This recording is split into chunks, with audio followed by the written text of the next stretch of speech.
Olá, sejam bem-vindos ao Alagoas em Pauta. Estudos recentes mostram que a insegurança alimentar atinge milhões de crianças no Brasil.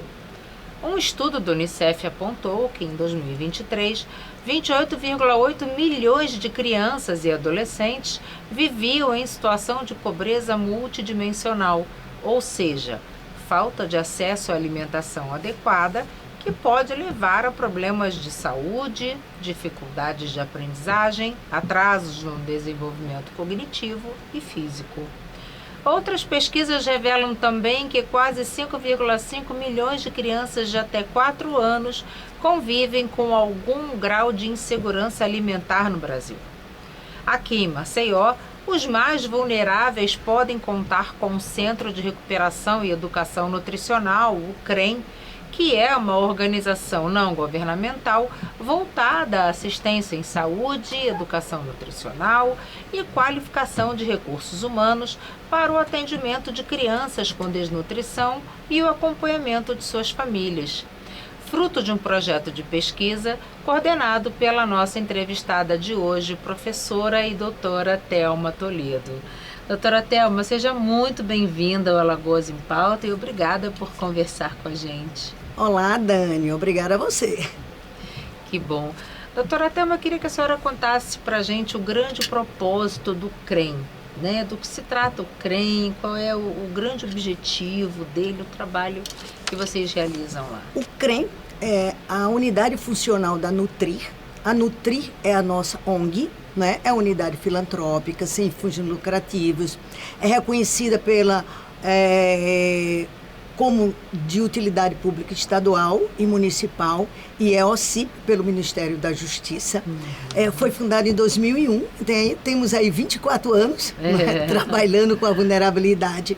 E o objetivo principal é tratar criança desnutrida. A criança desnutrida, ela marca uma família de risco, quer dizer, a família mais vulnerável. A gente chama o mais pobre entre os pobres. Ah, entendi. E a senhora poderia exemplificar assim, o trabalho que é feito lá, né, em termos práticos?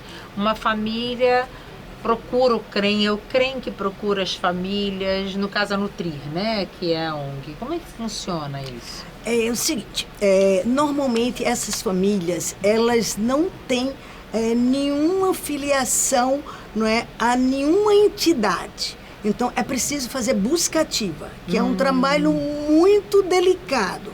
Então, nós descemos às comunidades, nós primeiro identificamos as comunidades de maior risco. Normalmente são casas impróprias para construção civil, não é? São as comunidades, não é, periféricas às grandes cidades, mesmo, né? As comunidades mais periféricas, por exemplo, aqui em Maceió, nós temos uma gama de comunidades periféricas, não é?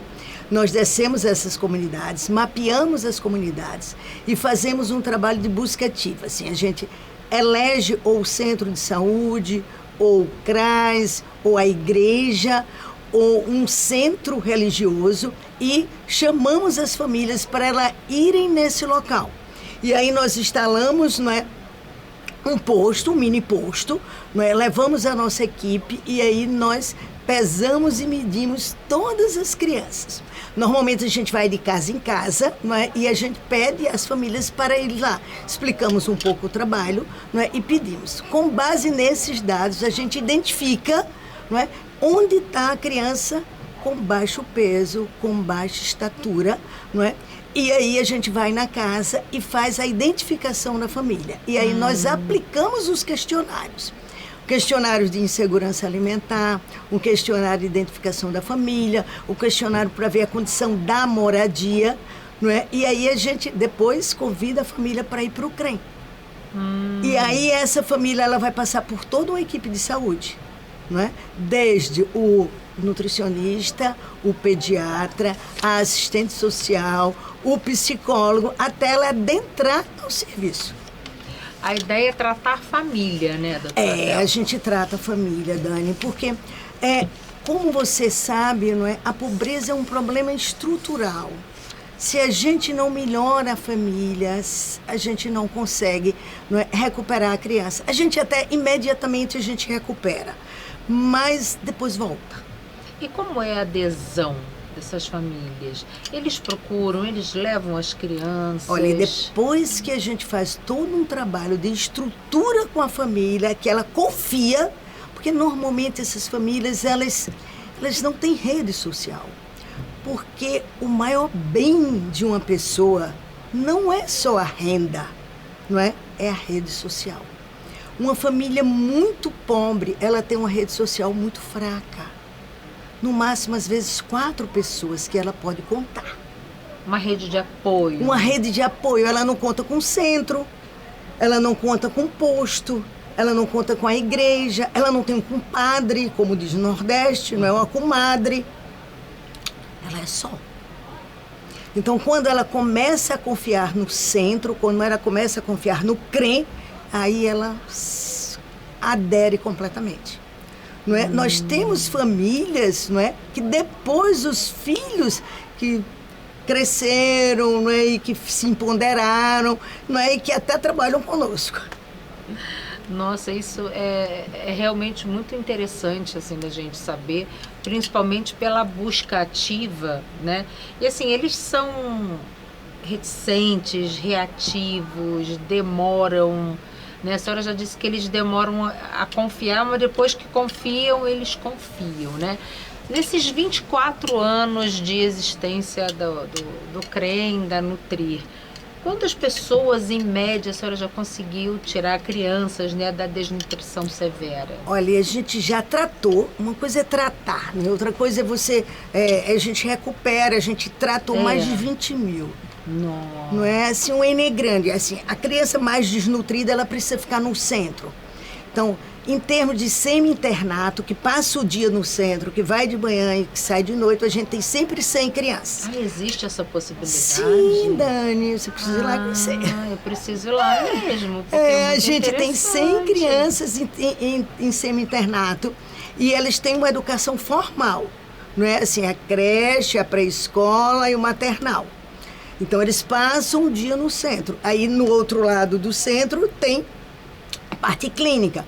Médico, nutricionista, pediatra, odontólogo, porque a desnutrição, ela acaba todos os dentes.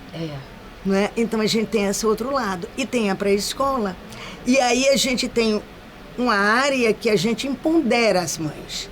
Não é? Tem uma cozinha experimental, onde a gente dá cursos, não é? Tem uma área enorme onde a gente dá cursos de corte, de costura. Então, a gente tem todo um trabalho voltado ao empoderamento das mães. Então, essa estrutura, não é, a gente comporta sempre 100 crianças, não é? Que a gente vai recuperando e elas vão saindo do centro. Agora, em termos de ambulatório, a gente atende 1.600 por mês. E aí a gente atende as crianças com desnutrição leve, a gente atende as crianças com carências específicas, porque quando você fala muito bem de insegurança alimentar, não só é a desnutrição. Hoje a gente tem um problema muito sério que é a obesidade infantil. Que significa comer mal. Mal. Que é outro problema muito sério. Nós temos a carência de micronutrientes. Nós temos criança, não é, com carência de ferro muito grande, não aprende, Dani, não aprende. Não. Nós temos carência específica numa única criança. Carência de ferro, carência de zinco, carência de cálcio, de vitamina D e de vitamina C. Não aprende, não tem um desenvolvimento cognitivo. Não aprende. Depois você diz, não é, essa criança quando chega na escola, ela tem dificuldade na alfabetização. Depois nos primeiros anos, depois ela não vai chegar no ensino médio. Aí depois você diz, como vai competir com uma classe mais abastada? Não vai, Dani. Não vai. Não adianta, não vai. Se a gente não trata aqui. Então a questão da segurança alimentar não só é a questão de dar comida.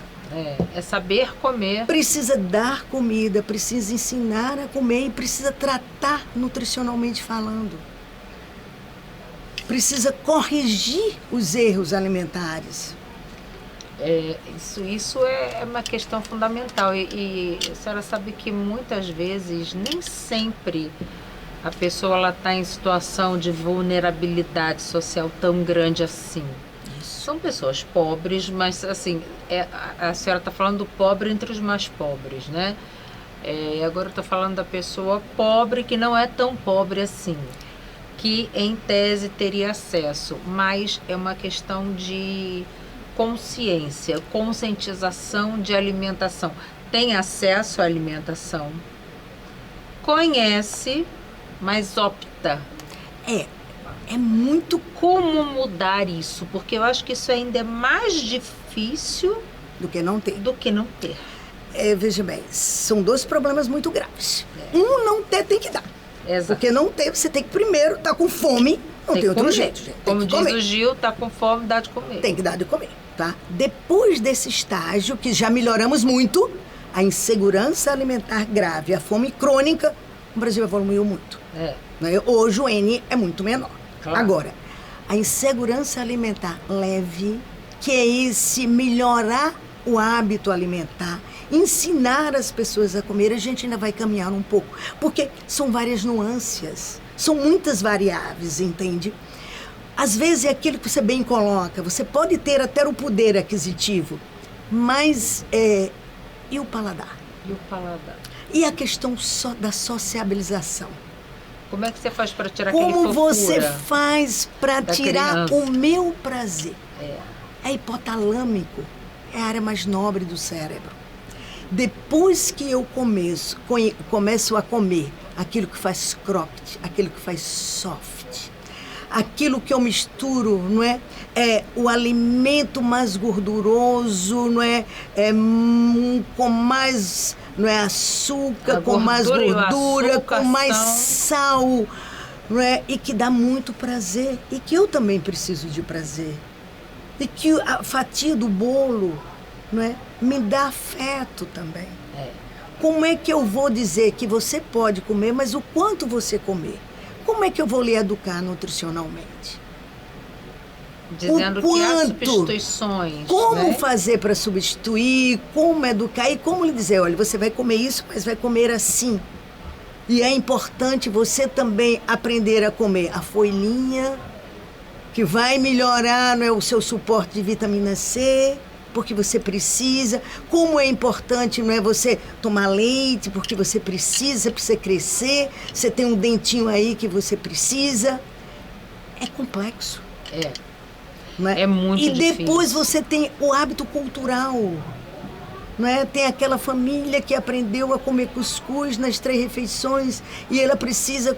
Não vai tirar aquele alimento. Eu preciso ensinar ela a comer mais vegetal, então ela tem que inserir naquele alimento variações. Um pouco de vegetal. Então, este lado, né, de melhorar o hábito da criança para ela ter uma alimentação melhor, para ela crescer, né, mais nutrida e assim ela se desenvolver e ter um desenvolvimento comportamental e cognitivo melhor, demanda tempo. E demanda muito trabalho, e um trabalho educativo muito profícuo. Doutora Thelma, o CREM, a senhora tem vários trabalhos publicados e desenvolvem projetos em parcerias com diversas instituições, né? Poderia nos dar um exemplo disso e também do quanto isso é importante para o trabalho que vocês realizam? Olha, Dani, esse é uma coisa, é o lado mais difícil, porque é um lado muito trabalhoso. Conseguir verbas para os mais vulneráveis é muito difícil, não é? Porque preciso de projeto e preciso aprovar os projetos, não é? Então, normalmente eu tenho pessoas, amigos de boa vontade, não é? Que contribuem mensalmente, às vezes semestralmente, então ajuda bastante, não é? E depois eu tenho uma grande parceria, o meu maior parceiro de todos sempre é o Fundo da Pobreza, né? É o FECOERP, é o grande parceiro, né? Nós sempre fazemos projeto e assim, o conselho deles, né, sempre apoia e eles sempre aprovam e a gente sempre explica e o centro sempre está aberto e eu adoro receber todos e a gente sempre faz questão de mostrar o trabalho, não é? Que é um trabalho, não é, de formiguinha, que é um trabalho de todo dia e que é um trabalho de empoderamento das famílias. É um trabalho, não é, que ajuda o público, porque o trabalho grande é o trabalho público. Num estado pobre como o nosso, isso. Né? Agora, se um privado fizesse todos um pouco, com certeza a sociedade seria um pouco melhor. Sem dúvida. Não é? Atualmente vocês são parceiros do governo de Alagoas no projeto Não Há Fome na Infância, né, que pretende trabalhar com esses mais vulneráveis, né? Como é que está esse projeto? Ele já está andando? Como é que é a parceria? Esse projeto é um projeto muito lindo e nós trabalhamos 2 anos.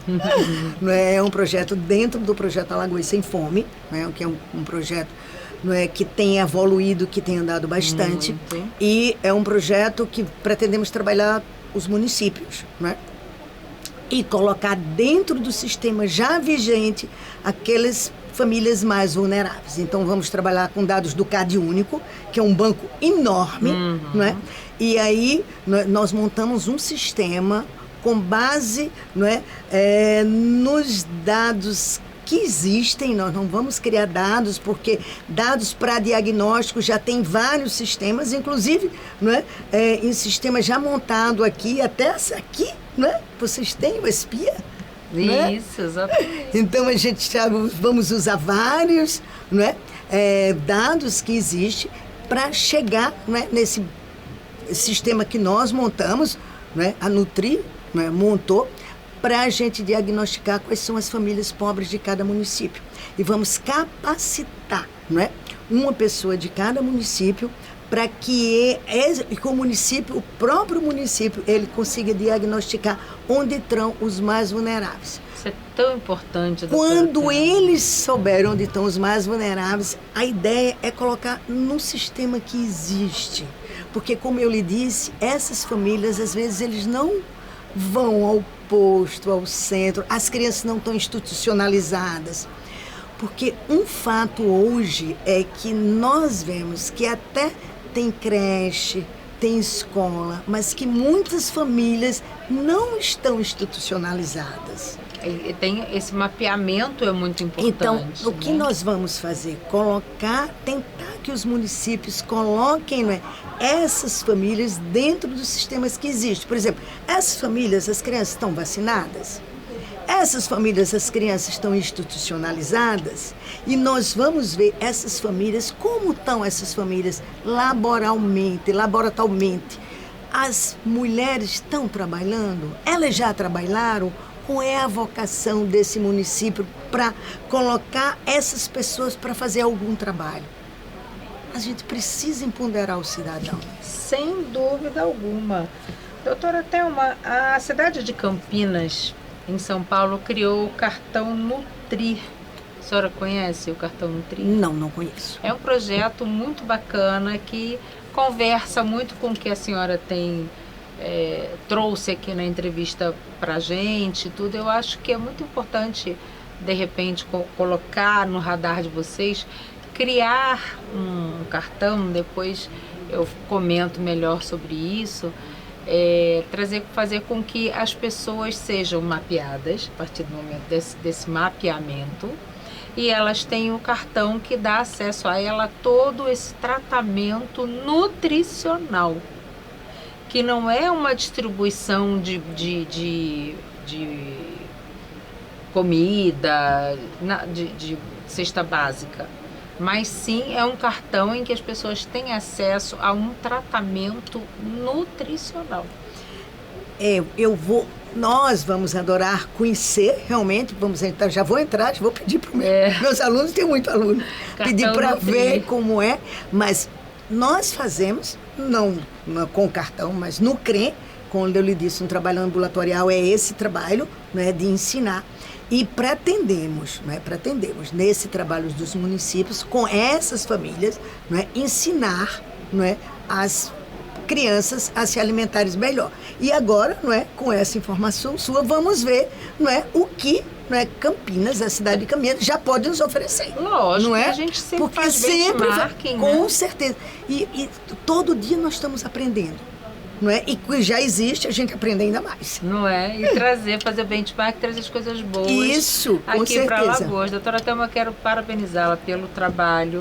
Eu sei que é um trabalho hercúleo, é um trabalho de dedicação, total, de muito desprendimento, de muita doação, doação do seu conhecimento, do seu tempo, né? E também é um pouco da nossa doação espiritual, também de ver essas pessoas, de trazer um certo conforto, já que vocês também fazem a capacitação das mães e com isso todo um acolhimento necessário, né, é feito.